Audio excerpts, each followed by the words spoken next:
ये 9 दिन बड़े कीमती हैं। आओ जाने इसकी कीमत कैसे और बढ़ाएं हम।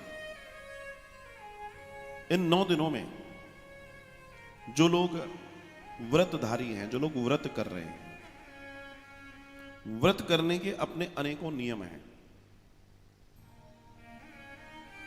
कायदा तो ये कहता है कि किसी भी व्रत में नमक वर्जित है। कोई व्रत हो उसमें नमक नहीं खाया जाता। आप अगर सेंधा नमक भी खाते हैं तो आपके व्रत का जो फल है वो आधा रह जाता है। सेंधा नमक से भी आपके व्रत का फल आधा रह जाता है। तो अगर आप इस दर्शन में हैं तो आपके लिए अच्छी सूचना यह है कि आप व्रत कर सकते हैं। वैसे ये 9 दिन अगर आप फलाहार रहकर व्रत करें, सिर्फ फल पर कुछ हल्का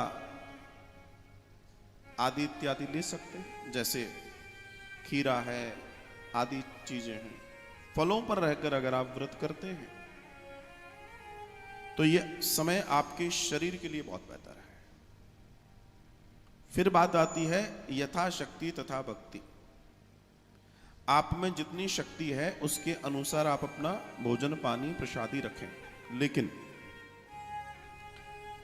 किसी भी तरह का नाखून अगर व्रत कर रहे हैं तब कह रहा हूं मैं, या बालों का कटवाना, शेप बनाना वर्जित है। कोशिश करना है अगर आप व्रत में हैं तो आप बिल्कुल सात्विक आनंद के साथ रहें और साधना में जितना समय लगा सकते हैं लगाएं। जो लोग नवरात्र को साध लेते हैं, देवी साल भर उसे साधे रहती है, क्योंकि सब कुछ उसी से है। देखो, एक शब्द है शक्ति। हम इस समय शक्ति की उपासना, शक्ति की आराधना कर रहे हैं। शक्ति को इंग्लिश में क्या कहते हैं? पावर। सब कुछ पावर से चल रहा है, शक्ति से चल रहा है।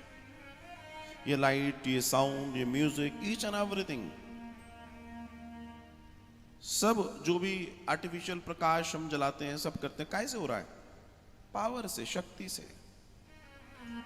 हम जब बीमार पड़ जाते हैं तो बीमार पड़ने पर हम क्या कहते हैं? शक्ति कम हो गई, अब शक्ति नहीं रही। हम ये नहीं कहते कि अब राम कम हो गए, राम नहीं रहे, श्याम नहीं रहे। हम क्या कहते हैं? अब शक्ति नहीं रही, पहले की बात और थी।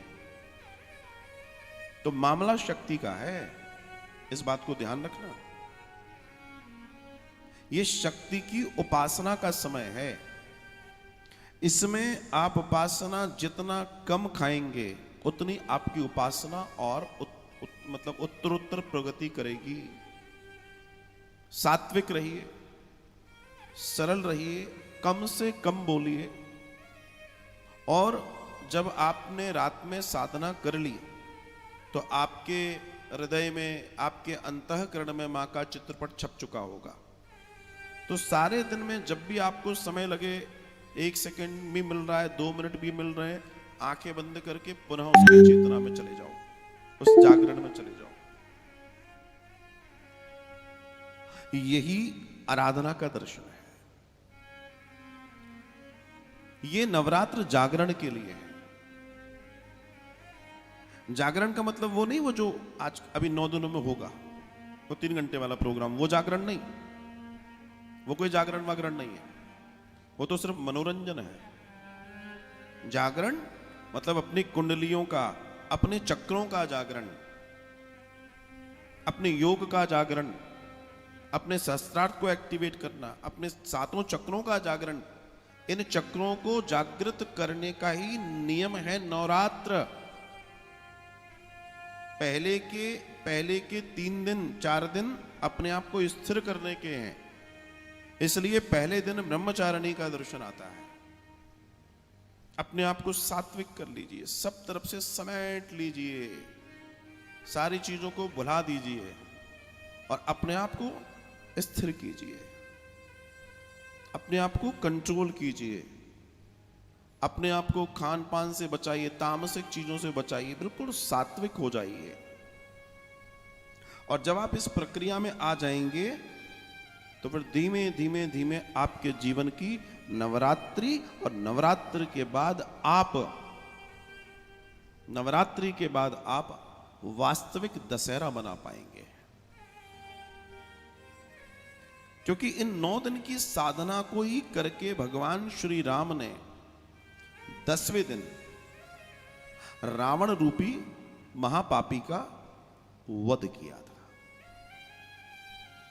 तो हमारे अंदर जो दशानन बैठा है, उस दशानन का वध करने के लिए हमें अपने आप को एकाग्र करना पड़ेगा, अपने आप को साधना पड़ेगा, अपने आप को स्थिर करना पड़ेगा, अपने आप को प्रसन्न करना पड़ेगा, अपने आप को सात्विक करना पड़ेगा, अपनी इंद्रियों को वश में करना पड़ेगा, अपने आप को बिल्कुल सरल और सहज और निर्मल बनाना होगा।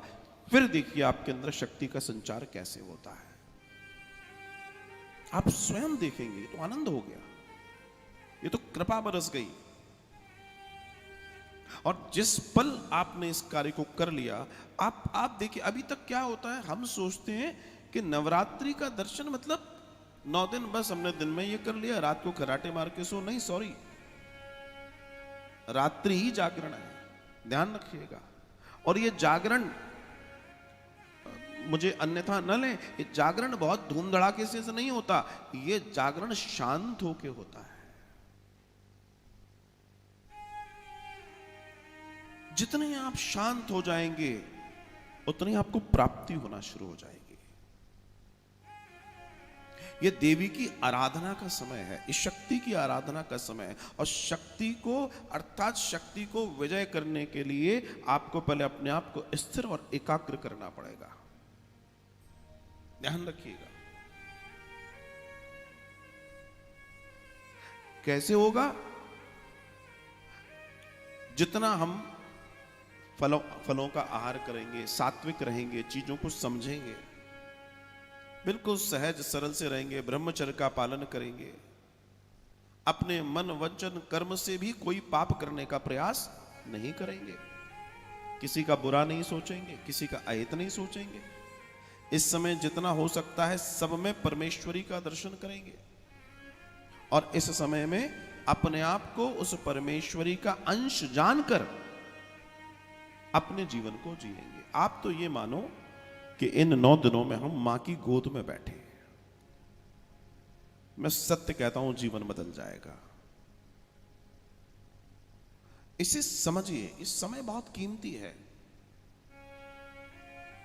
आपने देखा होगा इस समय माताएं सुबह माता देवी के मंदिर जाती हैं और तांबे के पात्र से उनके ऊपर जल देती हैं, उनके सर से जल नीचे आता है। क्या है ये जल मतलब शीतलता, ये जल मतलब ठहराव का प्रतीक है। अपने आप को उसी तरह जल की तरह कर दो। और जब आप इस प्रक्रिया को करने लगेंगे तब आप देखिएगा कि आप अभी क्या हो रहा है, हम कर रहे हैं, हमें मालूम नहीं है क्यों कर रहे हैं। हर चीज के पीछे एक विज्ञान है और उस विज्ञान का दर्शन सनातन है। आप रोग से पीड़ित हैं, आप वियोग से पीड़ित हैं, आप भोग से पीड़ित हैं, आप जिससे भी पीड़ित हों वो सारी पीड़ाएं आप स्वयं मिटा सकते हैं इन 9 दिनों में। ये बहुत कीमती समय, मैं बार बार कह रहा हूं साहब, कीमती समय है, इसको साधिए। लेकिन हां, साधने के नियम है। नियमित रूप से मां का आराधन कीजिए, जैसे आपको करना आता है वैसे कीजिए। और जितनी आप उसको अपने अंदर उतार पाएंगे, अपने देखो मां के 3 नेत्र हैं। भगवान शिव ने भी तीसरा नेत्र मां से ही प्रसाद में लिया था। तो उस को जानने के लिए हमें अपने तीसरे नेत्र को खोलना पड़ेगा। और तीसरा नेत्र कैसे खुलता है? जब हमारे 2 नेत्र बंद हो जाते हैं। उस साधना में, और साधना का कोई भी नियम देख लीजिए, जब आप अपने दोनों नेत्रों को बंद कर लेते हैं, तब आपके भौं के बीच में ये जो जगह है आज्ञा चक्र, यहां से तीसरा नेत्र खुलता है। वो आपको अंतःकरण के अंदर ले जाता है, वो आपको अंदर की यात्रा कराता है और वो आपको महान कर देता है। तो असल में इन 9 दिनों में हमें उस अंदर की यात्रा में जाना है, उस अंतःकरण में उतरना है। बाहर से अपने आप को खींच लेना है, बाहर से अपने आप को समेट लेना है, बाहर से अपने आप को बटोर लेना है, एंड देन अंदर उतरना है। अंदर जब भी आप साधना में बैठे, आप बिल्कुल रीढ़ की हड्डी आपकी सीधी रहनी चाहिए, ऐसे बैठें और शरीर को हल्का करके बैठें, जकड़ के ना बैठें। जब आप साधना में बैठें, कई बार हम रीढ़ की हड्डी सीधे के चक्कर में अपने शरीर को अकड़ा लेते हैं, नहीं, सहज भाव से अपने शरीर को ढीला करके दोनों हाथों को अपने घुटने पर रखकर बड़े प्रेम से मुस्कुराते हुए मां का दर्शन कीजिए, या ज्योत जल रही है ज्योत का दर्शन कीजिए। और फिर आप देखेंगे बहुत बमुश्किल 1 से 2 मिनट के अंदर आप कनेक्ट हो जाएंगे। और फिर क्या होगा? फिर आप उस ओज को महसूस करेंगे, जिस ओज को महसूस सामान्य व्यक्ति नहीं कर पाता, क्योंकि हम लोग सुबह से लेकर रात तक दुनियादारी में लगे हैं, काम क्रोध मद मोह में लगे हैं, इन सब में लगे पड़े। हाँ, शुरुआती दौर में समस्या होगी।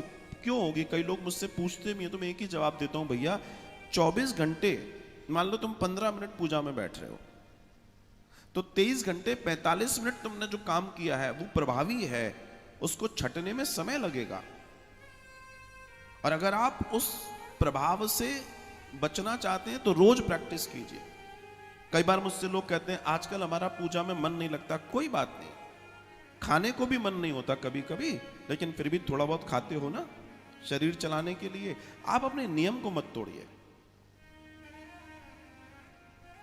अगर आपकी यहाँ मां है, उनका सुंदर अभिषेक कीजिए, उनका अर्चन कीजिए, उनको प्रणाम कीजिए और उनको सर्व स्वरूपा जानकर आप बस ये सोच लो कि यही वो समय है, मां अब बस तू हम पर कृपा कर दे। और आप सत्य मानिए, जगत जननी जगदम्बा पराम्बा भगवती सबका कल्याण करने वाली है। वो सबके जीवन को सुखमय आनंदमय कर देने वाली है। आपके लिए, हमारे लिए ये सुनहरा समय है जब हम उस ऐश्वर्य को, उस ऐश्वर्यशाली जगदम्बा को साध सकते हैं और अपने जीवन में उतार सकते हैं।